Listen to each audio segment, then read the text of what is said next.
देखो, बहुत प्यारा सा दोहा है, यहाँ से हम कहानी की शुरुआत करेंगे। चाहा गई चिंता मिटी, चाहा गई चिंता मिटी, मनवा बेपरवाह।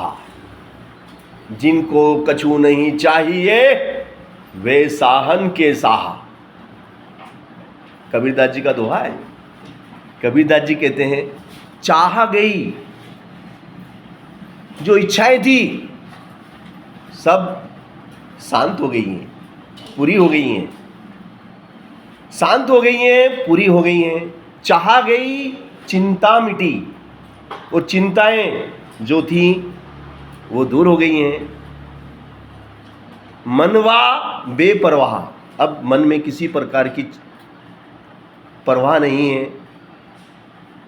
अब मन को कुछ भी नहीं चाहिए, मन को कुछ नहीं चाहिए। जिनको कछु नहीं चाहिए वे साहन के साहा, और जिनको कुछ नहीं चाहिए वही शाहों के शाह, बादशाह, शाहों के शाह बादशाह होते हैं। जिनको कछु नहीं चाहिए वे शाहन के शाह। तो कितनी बड़ी बात कबीरदास जी ने इस दोहे के माध्यम से दी है। चाहा गई चिंता मिटी, मनवा बेपरवाह, जिनको कछु नहीं चाहिए वे शाहन के शाह। इसी पर आधारित ये कहानी है, जो हमारे सुख, चैन, आनंद, मस्ती, उल्लास, खुशी, उत्साह, उमंग, तरंग, मौज पर आधारित ये कहानी है। ये कहानी हमें जीवन जीने की कला सिखाती है कि हमें अगर आनंद चाहिए जीवन का, तो जीवन का आनंद कैसे लिया जाता है, इस कहानी के माध्यम से आपको बताया जाएगा। क्योंकि जिस जीवन में रस नहीं, आनंद नहीं, वह जीवन बेकार है। वह खून नहीं, वह पानी है जिसमें आनंद नहीं। तो इसी पर आधारित ये कहानी की शुरुआत में करता हूँ। एक सेठ था, करोड़पति सेठ, करोड़ीमल सेठ, पैसे की कोई कमी नहीं, इतना पैसा कि उसका हिसाब नहीं, बेहिसाब दौलत उसके पास थी। मगर उसे बीमारी हो गई। बीमारी का इलाज कराने के लिए उसने खूब पैसा लगाया, विदेशों में डॉक्टरों को दिखाया, मगर उसकी बीमारी ठीक नहीं हो रही थी। वो परेशान, उसके जीवन में दुख आ गया, क्योंकि वो मन चाहा खाना नहीं खा पा रहा था। उसको न खाने में रस आता, न पीने में रस आता। उसके जीवन की सभी खुशियाँ सभी छीन ली गई थी। उसका जीवन नीरस हो गया था और बड़ा दुखी, हताश, मायूस और निराश जीवन वह जी रहा था। और उसकी बीमारी दूर होने का नाम नहीं ले रही थी। इलाज करा करा के परेशान, इलाज करा करा के परेशान हो रहा, गोलियां खूब खा रहा, मगर कोई फायदा नहीं। परेशान होकर उसने सोचा इसको बंद करो, कि अब इतने साल हो गए, अरे ये भैया क्या है, इलाज करा करा के परेशान हो गया।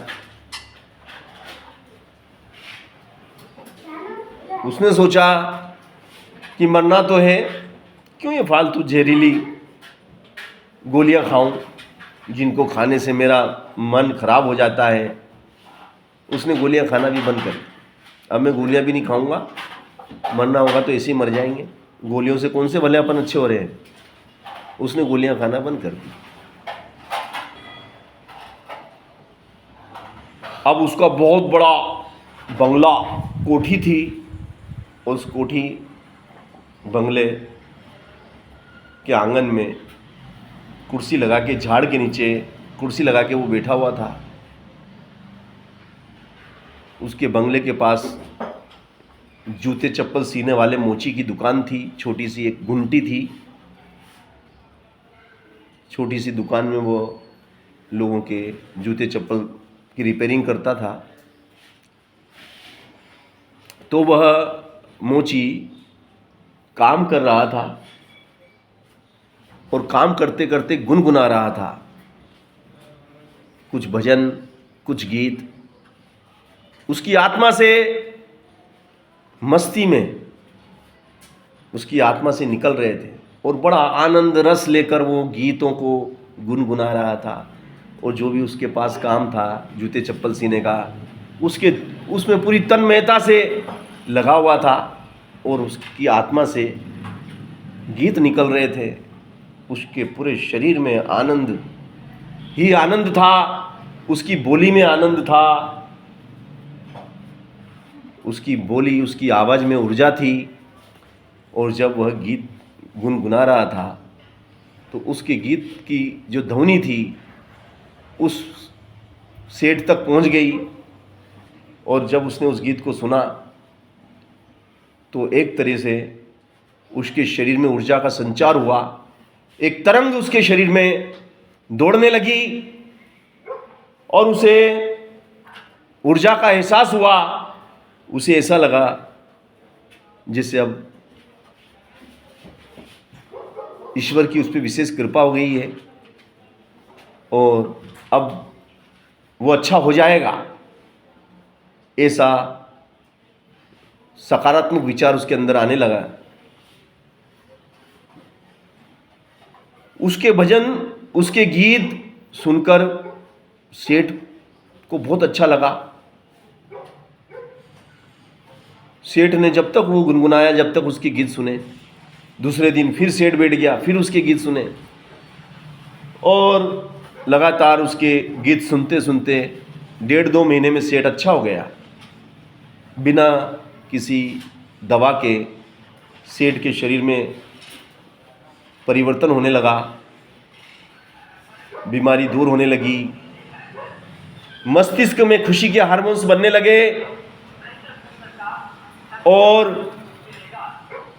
वह बहुत अच्छा महसूस करने लगा और वह अच्छा होने लग गया। अब उसे खाना खाने में भी रस आता, पानी पीने में भी उसे रस आता।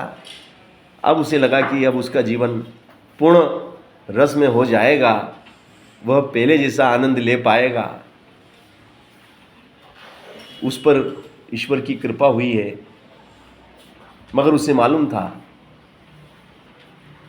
कि यह कृपा उस मोची की वजह से हुई है जिसका गीत सुनकर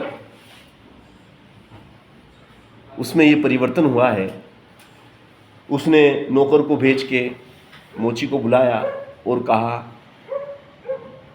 कि भाई,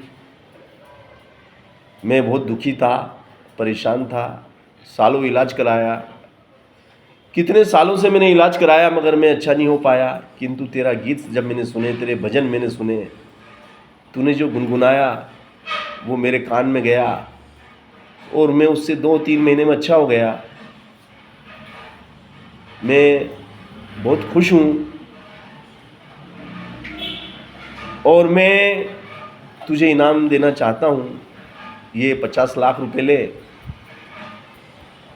और जीवन जी ले, जो तुझे करना है कर, क्योंकि मैं तो अपने जीवन को खो चुका था, तूने मुझे पुनर्जीवित कर दिया।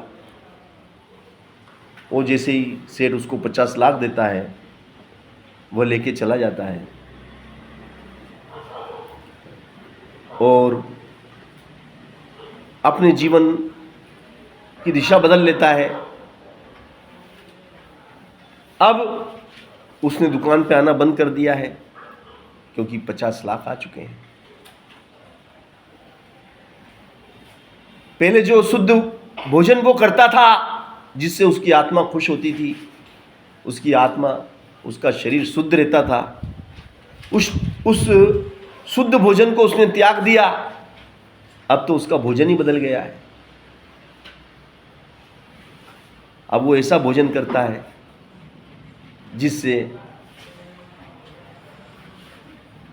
उसके शरीर को भी नुकसान हो रहा है, उसकी आत्मा को भी नुकसान हो रहा है, और उसकी जो सुख चैन था वो सब छीन लिया। वो मदिरा का सेवन करने लग गया, वो तामसिक भोजन करने लग गया। अब जो पैसे उसको दिए थे सेठ ने, उसका भरपूर दुरुपयोग करने लग गया।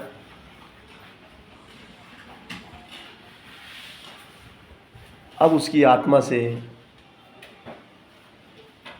जो गीत निकलते थे वो बंद हो चुके हैं। अब पहले सेठ दुखी था, मगर अब वो दुखी हो चुका है, वो बड़ा परेशान होने लग गया कि मैं पहले कितना खुश था जब मेरे पास पैसे नहीं थे। मैं रोटी कांदा खाता था, कांदा रोटी खाता था तो भी मेरी आत्मा खुश होती थी। कांदा रोटी खाते हुए भी मैं गीत गाता था, मैं नाचता था, मैं हंसता था। मगर आज इतना पौष्टिक भोजन, स्वादिष्ट भोजन मैं खा रहा हूं, मगर मेरी आत्मा खुश नहीं है। मेरा गीत जाने कहां गुम हो चुका है, मैं सब भूल चुका हूं।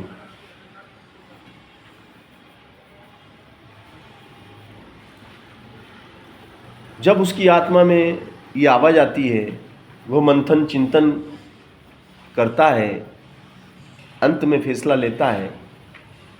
वह 6 महीने बाद सेठ के पास आता है और सेठ के हाथ जोड़ के कहता है, सेठ जी मुझे क्षमा करना, मुझे माफ करना। आपने तो मुझ पे कृपा बरसाई थी, आपने मुझ पे कृपा बरसाई थी, मगर वो कृपा का मैंने दुरुपयोग किया, जिससे मेरा सुख चैन शांति सब छीन लिए। इसलिए आपने जो मुझे 50 लाख रुपए दिए थे, उसमें से मैंने 10 लाख खर्च कर दिए, और ये 40 लाख रुपए मैं वापिस आपको सौंपता हूँ। हाथ जोड़ करके वो सेठ की अमानत सौंप देता है। मुझे नहीं चाहिए ये पैसा, क्योंकि इस पैसे से मेरा आनंद चला गया, मेरे जीवन की मौज मस्ती चली गई, मेरे जीवन से गीत गायब हो चुके हैं। मैं गाना भूल गया, गुनगुनाना भूल गया, मैं नाच नहीं पाता हूँ।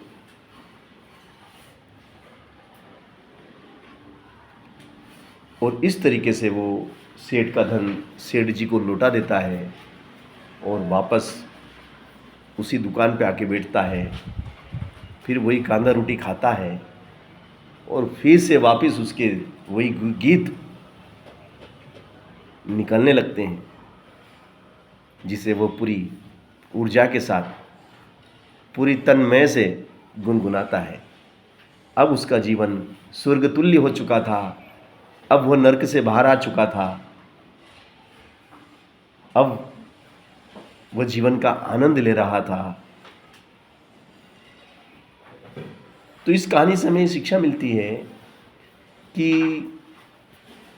हम सोचते हैं कि भाई पैसा आ जाएगा तो मज़ा आ जाएंगे, पैसा आ जाएगा तो आनंद आ जाएंगे। आनंद, जीवन का आनंद लेने के लिए, जीवन का रस लेने के लिए, जीवन को सार्थक बनाने के लिए पैसे की जरूरत नहीं होती है ना।